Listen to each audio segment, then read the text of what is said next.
Hello and welcome back to the channel. Today we're going to be looking at a product guide for tyre walls and clips for plastic track. Starting then with the tyre walls, these come in packs of 5 or packs of 10. They're made of silicone rubber, so they fit down straight but also will bend around corners, even the inside of R1 radius Scalextric track. Now, taking your clip, previously we've used the right hand side of the clip there for using advert boards or Armco. Today we're going to be using the left hand side nearest the tower. Clip that on as normal, but this time once you get your piece of tyre wall, slot that over the top of the tower as shown in the video. Angle it slightly forwards of the track so you can clip your second clip on.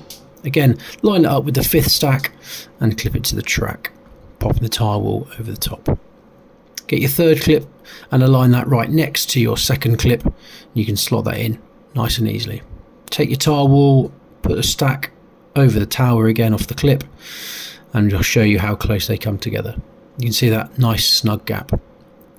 Angle it forwards, get your 4th clip, line that up with the 5th stack, and you can see that slots over nicely. Now, if you wanted to be using some fencing here, either the angled stanchions on the left or the straight stanchions on the right, this is really very easy.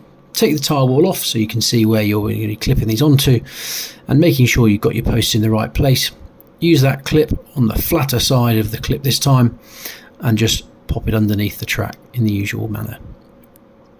Now, what this does show you is that we've got 6 clips there, 4 one way and 2 the other, allowing you to have both tyre walls and fencing.